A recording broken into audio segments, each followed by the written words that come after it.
Hello and welcome to Can't Make This Up, a history podcast where we interview historians and authors on their latest work in the world of history. My name is Kevin, I am your host. Today I am excited to bring you a special guest interview. I feel like this has been one of my favorites so far, so let's just dive right into it. In 1867, Sarah Breedlove was the first in her family to be born into freedom after the signing of the Emancipation Proclamation, which had abolished slavery 4 years earlier. It is doubtful that any in her family could have guessed the remarkable course her life would take. Sarah came of age working as a domestic servant and as a washerwoman. But she had far grander dreams and was determined that her young daughter would receive a formal education. So she became an entrepreneur and developed her own haircare product. Ultimately, she became Madam C.J. Walker, owner of a successful company that employed thousands of women, a philanthropist, a social activist, and the first woman to become a millionaire in American history. Today I am joined by Madam C.J. Walker's biographer and great-great-granddaughter, ALelia Bundles, to discuss her book, On Her Own Ground, The Life and Times of Madam C.J. Walker. Before becoming a historian, ALelia had a 30-year career in journalism as an Emmy Award-winning producer for ABC News and NBC News. On Her Own Ground has received numerous awards since its publication in 2001 and was adapted into the 4-part fictionalized miniseries Self-Made by Netflix in 2020 starring Octavia Spencer. Today, ALelia and I discuss what made her great-great-grandmother such a successful businesswoman, how she engaged with her contemporaries in the emerging civil rights movement, figures like Booker T. Washington, W.E.B. DuBois, and Ida B. Wells, and how her legacy is remembered today. Let's get to it. The You Can't Make This Up History Podcast, bringing you strange but true things from the past. It's not the average history that you learned in school. We're bringing you the heroes and bringing you the fools, and stories that are just too crazy to believe. The stranger than fiction and super unique. Welcome to Can't Make This Up. My guest today is ALelia Bundles. ALelia, thanks for coming on to the podcast. Totally my pleasure, Kevin. Glad to be here.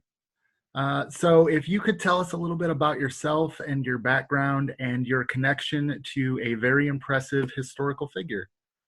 Well, I grew up next door in Indiana, in Indianapolis, and Madam C.J. Walker is my great-great grandmother, and I am also her biographer. Okay, and you have an extensive career in journalism as well. That's right. When I was growing up, both of my parents worked in hair care. My mother is vice president of the Madam C.J. Walker Manufacturing Company, and my dad as president of another hair care company. But my passion was writing, and I followed that into a career as a journalist and worked for 30 years, about half and half at NBC News and ABC News. All right, wonderful. And I can somewhat connect to that and the story we're going to talk about. My mom, for all of her life, worked in the hair care industry, independent, single mom, running her own hair salon. So this story resonates with me. Absolutely. That was creating economic independence for women was Madam Walker's goal. So your mom got that message. Yes, for sure. So how did you first come to learn about the story of your great-great-grandmother? Is it something you'd always known? Did you learn it a little bit later in life?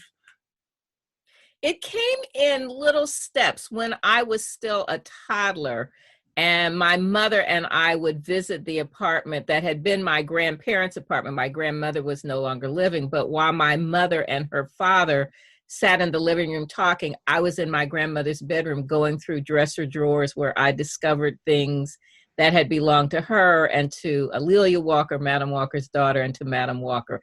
Things like mother of pearl opera glasses and ostrich feather fans. So I was learning about them before I had any idea who they were.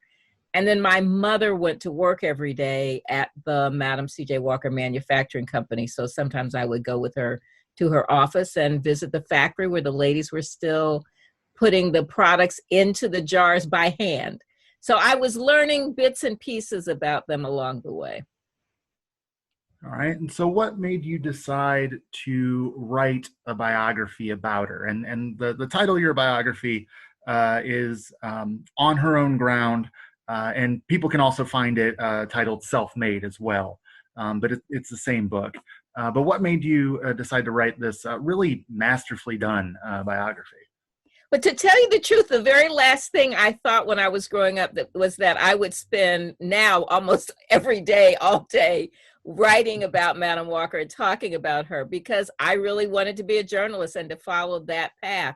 But when I was at Columbia University in the Graduate School of Journalism in the mid-1970s, my advisor, Phyllis Garland, who was the only Black woman on the faculty and who'd been a reporter for Ebony and Jet, and whose mom had been an editor at the Pittsburgh Courier, a really famous Black newspaper.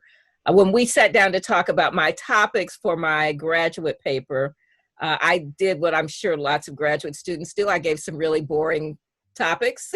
And at the end of the conversation, Bill said to me, "Your name is ALelia. Do you have any connection to Madam C.J. Walker and ALelia Walker?" And I said, "Yeah, that's my family." And she said, "That's what you're going to write about." So it really was the power of a professor. Phyllis recognized that unusually spelled name with the A''L and really set me on a path. Well, very good that she did that. So let's dive into the story a little bit. Madam C.J. Walker was born as Sarah Breedlove. And what kind of world was she born into? Madam Walker, born Sarah Breedlove, 1867, December of 1867, 2 days before Christmas and 2 years after the Civil War, on the same plantation in Madison Parish, Louisiana, where her parents and older siblings had been enslaved. So the very first child in her family born free. And it was a particularly significant area. The plantation, the Burney Plantation, had been the staging area for Grant and Sherman during the siege of Vicksburg. So that meant I was able to find all kinds of amazing research at the National Archives. And the Burney family still owned the property. So through the years, I have come to know the Burneys. But that area had been one of the wealthiest areas in America because it was such a rich cotton growing place. And it was 90% Black during slavery. And that meant after emancipation, it was 90% Black, which meant a lot of political power for African Americans. Her family minister, Curtis Pollard, had been elected to the state Senate. But of course, as we know, that election of 1876 was a big backlash election, and that political power was taken away from the people who had been, moving upward, moving forward. Now, she has a rough childhood. Quite a few incidents happen. And how did that childhood and then her life as a young, single African-American mother, how did that shape her character into a businesswoman? When you think about the amazing arc of her life, born on this plantation, but by the time she was 7, both of her parents had died. Her sister, she moved in with her sister and her brother-in-law, and she said her brother-in-law was cruel. She said, "He was so cruel that I married at 14 to get a home of my own." Her older brothers, who had been, had some status, relatively speaking, in the community, had moved away when she was about 10. They'd moved north to St. Louis. And so she was really by herself and in an abusive situation. So she married a man named Moses McWilliams when she was 14. They had one daughter, Lelia, when she was 17, and Moses died when she was 20. So she knew she wasn't moving back in with the sister and brother-in-law. So she moved up the river, up the Mississippi River to St. Louis, where her brothers were now barbers. And so this, I assume, gets her thinking about the issue of hair. What kind of hair issues did she have to deal with, and how did she invent her own product to deal with it? So definitely she had a stressful life, which could contribute to her hair falling out. But it was also at a time when most Americans didn't have indoor plumbing. So while we don't like to think about the details of this too much, hygiene was really different. And so it meant that she was losing her hair with bad scalp infections and dandruff. And she wanted, like all women, like all of us, she wanted to feel beautiful. And she was a part of a community. She was a member of St. Paul African Methodist Episcopal Church. And the more middle-class women of the church were trying to help her. She was in the choir. She wanted to make a nice presentation. And her story is, she said, I felt so ashamed of my frightful appearance that I prayed to the Lord for a solution. And one night in a dream, a big African man appeared and told me what to mix up for my formula.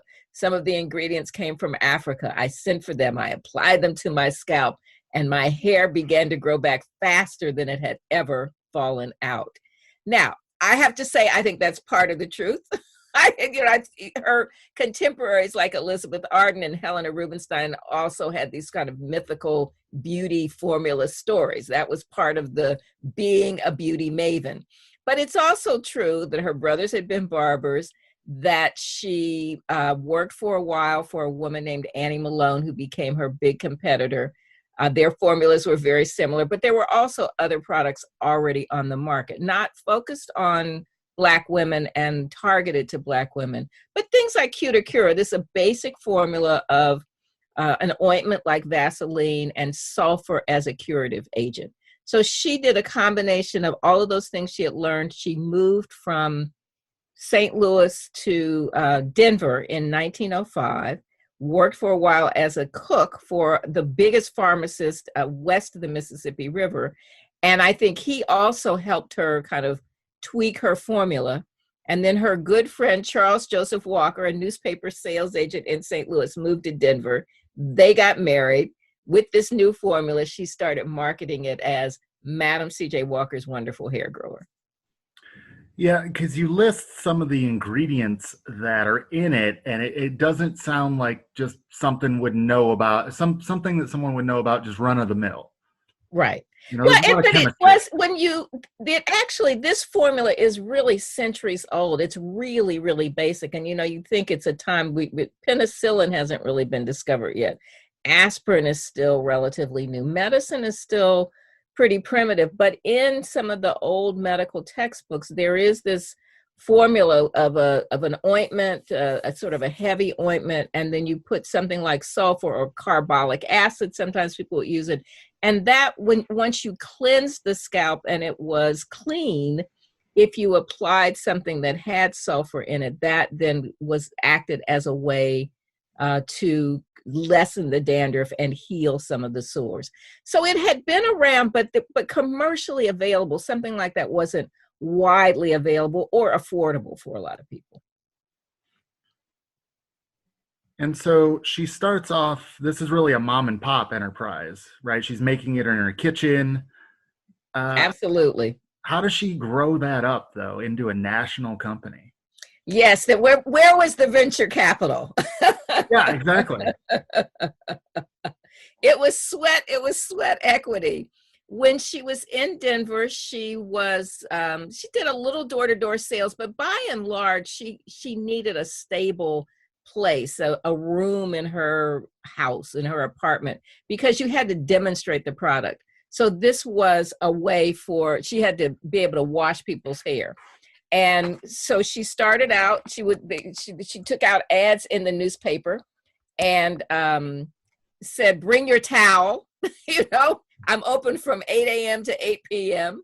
And women would come by. She would demonstrate the system, and then she would sell them a tin of her wonderful hair grower and of her shampoo. She traveled from Denver to some of the small towns in Colorado, some of the mining towns, because even though there was a small Black population, there were always Black people, because there were people who needed to do the domestic work, which were the jobs available to Black women. So she knew she had a little bit of a market, but clearly Colorado then as now had a pretty small Black population. So if she was going to scale up, she had to start traveling. So she moved on to Kansas, to Texas, to Missouri, then to the southern and eastern United States with much bigger Black populations.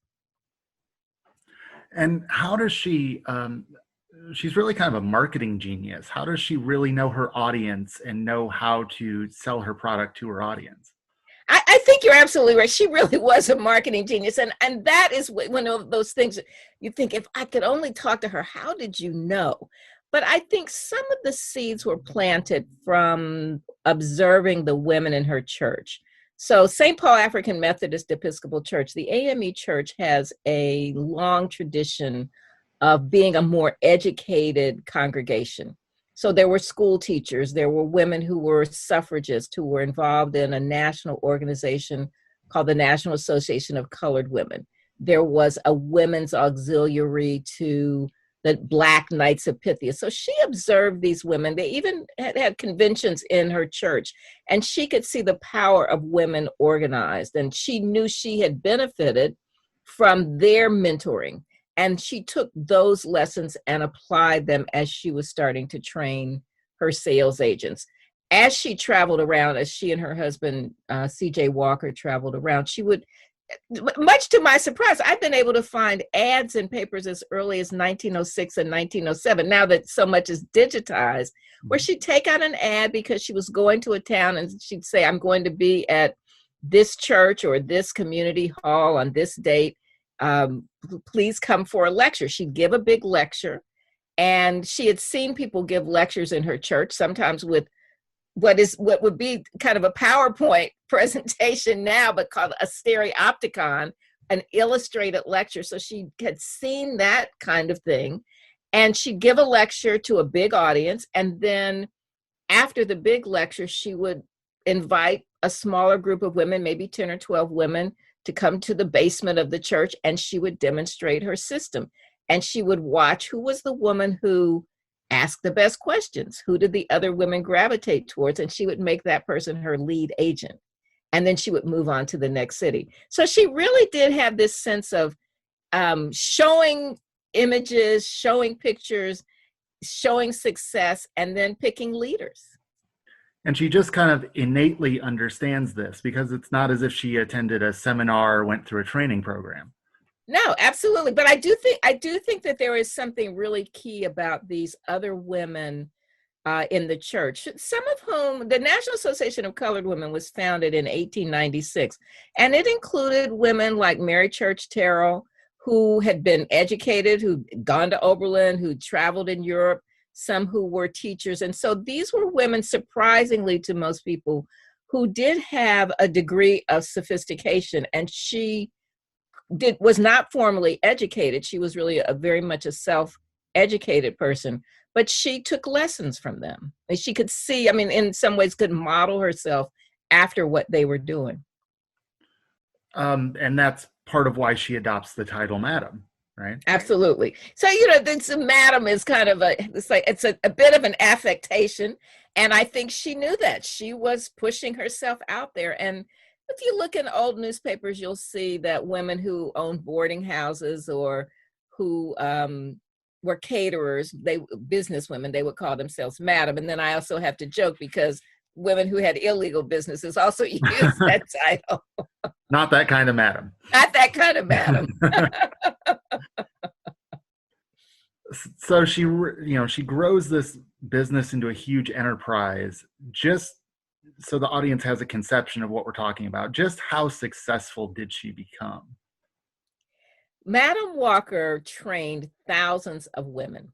She traveled all over the United States, the Caribbean, and Central America, made that trip in 1913. And by the time she died in 1919, the company was claiming to have trained 20,000 women. Now, it's a combination of her personal teaching as well as her agents who were also training women. There were sometimes mail order courses. She held conventions. She held her first convention in 1917 with more than 200 women who came from all over the United States. And she began to invest in real estate so that by the time she died in May of 1919, she was a millionaire. And we're fortunately able to document that because she surrounded herself with a great C-suite, her general counsel, her general manager, her secretary, her bookkeeper. They kept great records, which we still have. So we know every year when her lawyer, general manager did an annual report, we know down to the penny how much her sales were. And that kind of brings me to a tangent question. I was curious about your research for this. Did she leave any kind of documents, any correspondence or diaries, or it looks like you have plenty of financial records to work with? I am a really lucky person who, in writing a biography, because Madam Walker and her attorney, F.B. Ransom, wrote to each other almost every day when she was traveling. And she traveled a lot. So we have literally hundreds of pages of their correspondence, and as well as the business records, as well as photographs. She had this sense of documenting her life, whether it was taking photographs. She went on a trip to Delta, Louisiana in 1916, long after she was successful, but she traveled to her hometown and hired a photographer to take a photograph of the cabin where she had been born. So she was able to say, when she could do her PowerPoint, her stereopticon, she could show this was my birthplace, just like Abraham Lincoln. And then a couple of years later, when she built her mansion, here's my mansion. So she understood the power of story, of telling her story, and of documenting what she did. Now, as she becomes this, CEO essentially of a major company, that's unusual for a woman to be in that position relative to her husband. How does that affect her marriage to Mr. C.J. Walker? Yeah, so it was challenging because when C.J. Walker was her third husband. First husband was Moses McWilliams. Second husband was John Davis, and that was just not a great marriage. It was when she was still really poor and he wasn't a great guy. But then CJ, they meet each other in St. Louis, and he's an advertising guy for a Black newspaper, and she's starting to do her sales, and they seem to be really well matched. They both have ambition and they have great ideas, and they're feeding off of each other. She makes the decision to leave St. Louis and move to Denver to get a fresh start. And then he joins her. So it looks like things are going well. They're, on the road together. But there's a point where her ambition really outstrips his. And they're making enough money, and he's satisfied that he has enough. And she later told a reporter, due to my husband's narrowness of vision, we parted ways. But what she didn't say to that reporter is that he, in fact, started having an affair with one of her agents. Sure. It was just one of those things where she was really ready to keep moving, and he was kind of happy where they were. I mean, it comes through in the book. She really shoots for the moon. Yeah, and you think about it, what her life had been. That she was really a comet. That she was 38 years old when she was still a washerwoman, and 38 years old when she was really starting this trajectory to success. And I think pretty quickly she began to realize that it wasn't just about selling hair care products and how much money you could make, but she could see that there was an opportunity to really empower other women. So the hair care products in some ways became a means to an end. And she could see what these women who were part of this national suffrage movement, National Association of Colored Women, that these women were making a difference in their community during an era of Jim Crow, when there was so much stacked against African Americans. And there were enough people now encouraging her that she, I think, really felt a mission to use this platform to make a difference. Hey guys, I hope you've been enjoying this conversation I've been having with ALelia Bundles about her great-great-grandmother. I want to take a little break to tell you about another podcast run by one of my history friends, Courtney. It's called The Cult of Domesticity. You're going to hear from her in a second, but she has a really interesting podcast. It's got an episode up right now on the unsolved death of actress Natalie Wood. She has one coming up very timely on the great influenza pandemic of 1918-1919. So definitely worth checking out. Here she is.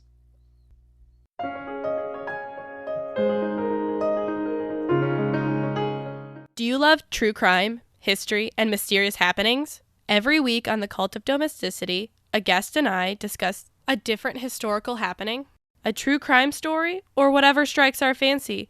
Join me, Courtney, every Thursday to hear some fascinating tales from some fascinating people, wherever you listen to podcasts.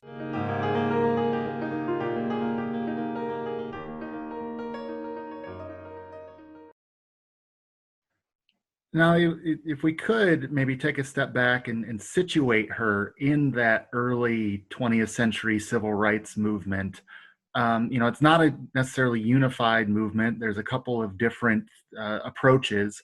Where does she fall into that? She's an interesting, unusual character because, as you say, Black people were not a monolith. There were definitely people from the conservative to the progressive part of the spectrum.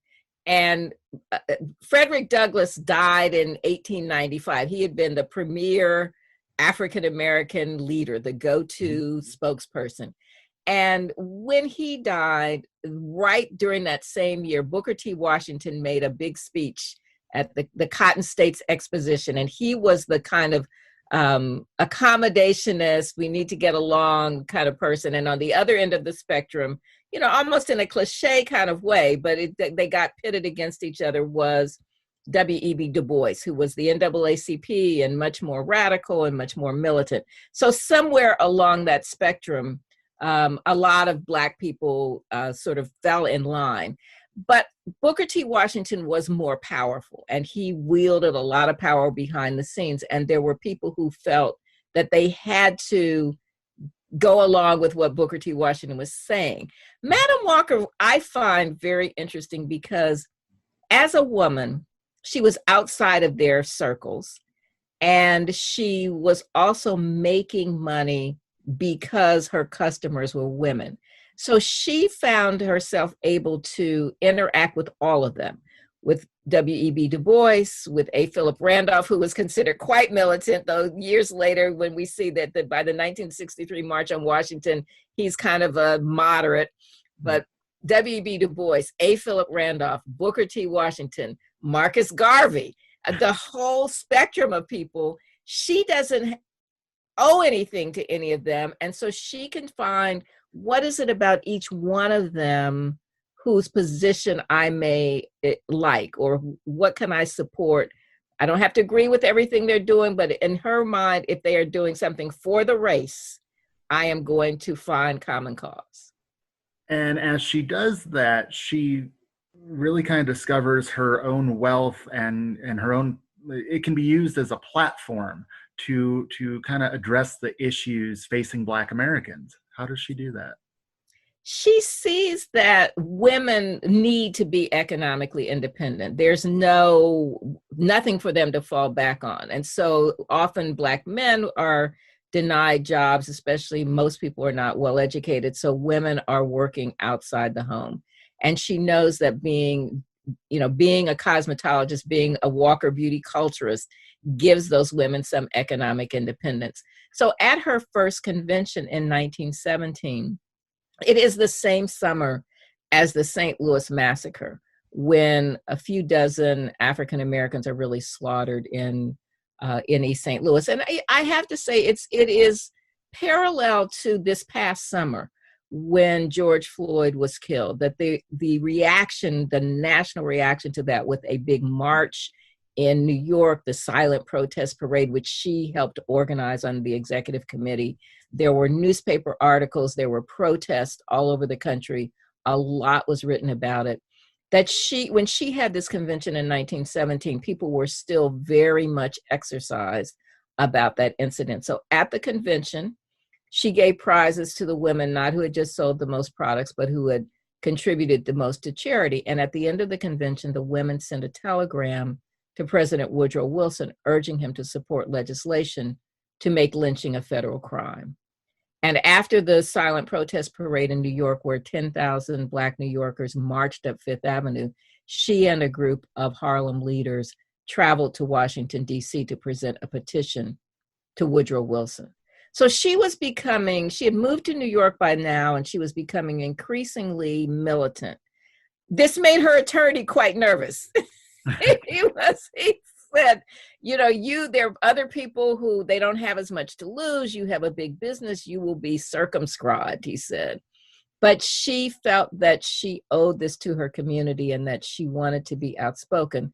And in fact, when she had the opening party, when she moved into her mansion, Villa Lawaro, in August of 1918, a year later, her honored guest was Emmett Scott, who'd been Booker T. Washington's chief of staff, who now was the Secretary for Negro Affairs in the War Department. And he was her honored guest, and he became quite concerned because she was being outspoken and had invited some people who were quite militant to the opening. And at the opening party, she talked about the rights of Black soldiers who were fighting in France. And that made some people in the government nervous. But she was feeling her independence and feeling that she needed to use that platform to speak up. I think that this part of the story is what makes her this really compelling three-dimensional person, as opposed to somebody who just became very successful in her field. Even though she broke barriers along the way, she really became somebody pushing for social change. This is what made me love her. I think having grown up in a household where my mom was the vice president of the company, and people didn't really know a lot about Madam Walker. So it was like, okay, this is interesting. But what really got me interested was when I began to discover this, her desire for social justice. To discover when I read Ida B. Wells's memoir, A Crusade for Justice, that they had known each other and that Ida B. Wells admired her and that Madam Walker had supported the anti-lynching movement. And then what truly was the tipping point for me was when I discovered that she and Ida B. Wells had been spied upon by a Black spy in the War Department named Walter Loving, who labeled them Negro subversives. There is military intelligence. There are military intelligence records at the National Archives where these two women are called Negro subversives, and I'm like, this is great. This is as good as being on the Nixon enemies list. Right. This is this is J. Edgar Hoover type stuff here. Right, and he was just getting started at the FBI at that point. So, your book is primarily about, Madam C.J. Walker, but you mentioned somewhere early on, I think, that you initially wanted to look into her daughter, Leah Walker, who I'm guessing is your namesake. Right. Can you tell us a little bit about her? She's an interesting figure too. Sure. When I started writing this book, which came out in 2001, so it was a long time ago, I really imagined that I was doing a double biography, a mother-daughter biography, because both women are so interesting. And as I began to write, I thought ALelia Walker really needs her own story. So I tried to develop the relationship between mother and daughter on her own ground. But I always knew when I was finishing that I was going to write another book, a separate book, which I'm almost finished with now.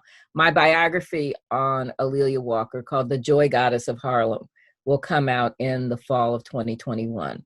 But it is a very interesting relationship because when you have a sort of famous first generation self-made entrepreneur, the children can never live up to the parents. It's just like, it very rarely happens. So we did see Tiger Woods' son playing golf the other day, who seems like he may live up to his dad. But usually it's tough. It's tough for that next generation. But ALelia Walker really spent time trying to carve her own niche. And she worked with the company. She had some good ideas. She was the one who suggested they be in Harlem, which I think elevated their reputation and their profile. But ultimately, her contribution is as a patron of the arts. They both loved music, and during the Harlem Renaissance, ALelia Walker had the houses her mother had built. She had inherited her mother's money. She knew all the writers and artists and musicians and actors of that era. So her place became the meeting place. And she also traveled internationally and made speeches like her mother, but she wasn't worried about the details of the business. That was being run by the manager, by the attorney, by the factory forelady. But she was hosting these amazing events, kind of as an impresario. And she's in such a cool period to look at with the 1920s and the Jazz Age and the Harlem Renaissance. I bet that's going to be a very, very interesting biography. Yeah, it is. It is. Madam Walker's story is the kind of, hard driving businesswoman, the arc of the story. And ALelia Walker's story has some conflict, between mother and daughter, but it's also it's the Jazz Age. It's all of these amazing people from Burt Williams to Ada Overton Walker to James Weldon Johnson. It's just a Florence Mills. It's just an amazing era. This first generation out of slavery coming to the cities, really spreading their wings. So I can't wait for people to read about her. And I will say that much of what has been written about her, whenever people write about the Harlem Renaissance, they kind of have the same paragraph. Madam Walker made the money. ALelia Walker spent the money. She had parties. The end. And I'm really eager for her to not be portrayed as such a caricature. I guess the last thing I wanted to ask you is how has Madam Walker's memory changed over time? Because as social movements change, as we move forward in time, we think about things differently. So how has the way we remembered Madam C.J. Walker changed? Absolutely. Even since I've been writing about her, and I really started writing about her when I was a senior in high school, which is 50 years ago. And at that point, she was the woman who made hair care products. Mm-hmm. The main thing that people knew about her wasn't actually true. People thought, oh, she's the woman who invented the hot comb. So that actually was a myth, not true. But what I've been able to do and what other scholars have been able to do is to really create this woman in full who had a hair care company, but who also was very much involved as a patron of the arts, as a person interested in social justice, who was creating an industry and who was empowering women, who was creating generational wealth. So now that we can see her as something more than just a little teeny footnote in history, we can see that she was very much a part of a movement of people who were her contemporaries, like Ida B. Wells, W.E.B. DuBois, Booker T. Washington, James Weldon Johnson, and really see her in that era of people between the Civil War and World War I.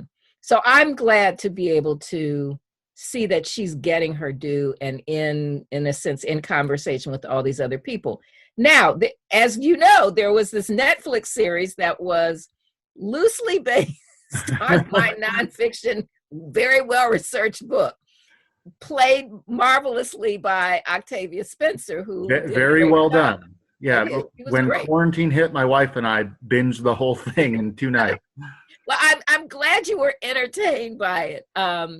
But for people who really know history, it's not really historically accurate. So the silver lining for me is that more people know Madam Walker's name, but now we want them to actually read the book and find out the facts about her life. Yeah, your book is 300-ish pages of very well researched narrative about her life, and I think the Netflix series is 4 45-minute episodes. Right. Yeah, I mean, it's not, as people say, it is a minor miracle when something actually makes it to the screen, and I am totally get that. But I think that when somebody is writing a script, that they have a choice on what they want to emphasize. And I think in this particular case, the writer sort of fell in love with the idea of two women being in competition with each other and went with a narrative that was not very close to reality. That said, it still was amazing to see prosperous Black people in the early 20th century, which is something I think most audiences, no matter who they are, just really don't know happened. And to look at this first generation out of slavery, people who are creating organizations and institutions and businesses, and to really just give us a little bit of a taste of that. This recently, August Wilson's Ma Rainey's Black Bottom was on Netflix. I really enjoyed that, but I knew it wasn't accurate history. I knew it was a play that August Wilson wrote, and so I wasn't expecting it to be as true to history, and certainly not a documentary. But I really would love at some point to see a Madam Walker series that really focused a little bit more on her social activism, her philanthropy, the real relationships with people like Ida B. Wells Barnett, and not so much this fictitious catfight between two women. Now, I will say on that point, one, because I teach a history course every semester, and one of the assignments I have them do is do a film analysis paper where they look at a movie, a historical movie, and then now I want you to go compare it to the real story. And it's a big list to whatever people are interested in, but I added self-made to it, and I had one student watch it and write a paper about it, and came up with a lot of the comparisons that you just mentioned. They liked the film, but they left so much out of the story. Right. Yeah, but it is. I'm so glad you do that, because I think that especially these days, fewer and fewer people are reading anything, or more than a paragraph, and people are getting their history from games and from the phone and from movies, and Netflix certainly has our attention. So it's important to be able to send people and let them, dig a little deeper, and you might find that it's actually more interesting. Well, yeah, and develop those skills, right? And understand the difference between entertainment or infotainment and reality. Exactly. But we're in an era of unreality. Yes, we are. Yeah. For those of us who love history and facts. Yeah, these are skills that people sorely need to develop. Right. So this has been a fantastic discussion. It's a huge honor to talk to you. If people want to learn more about you or your work or Madam C.J. Walker, where can they go? So we have two websites, ALeliaBundles.com, ALELIA Bundles.com, and MadamCJWalker.com, MadamCJWalker.com. And on Twitter and Instagram, I am at ALelia Bundles. Perfect. Well, thank you again for taking the time to talk to us today. Kevin, thank you very much. I can't wait. Well, thank you for joining me for this episode of Can't Make This Up. I hope you enjoyed my conversation with ALelia Bundles.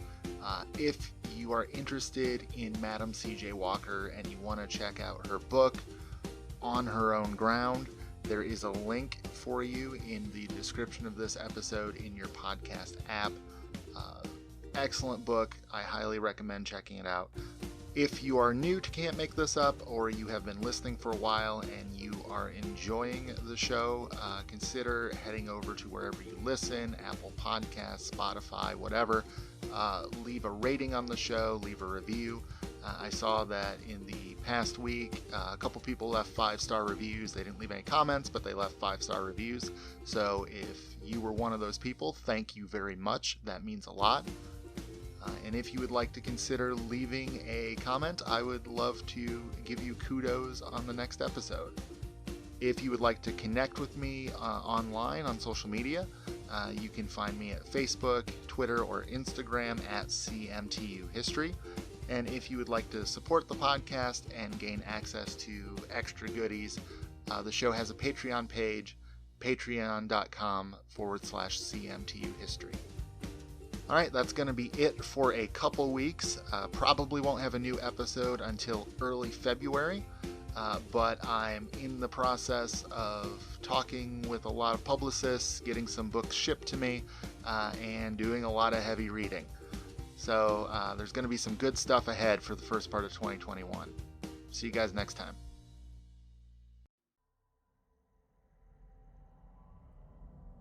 This podcast is a part of Straight Up Strange Productions. Discover more shows like this one at straightupstrange.com.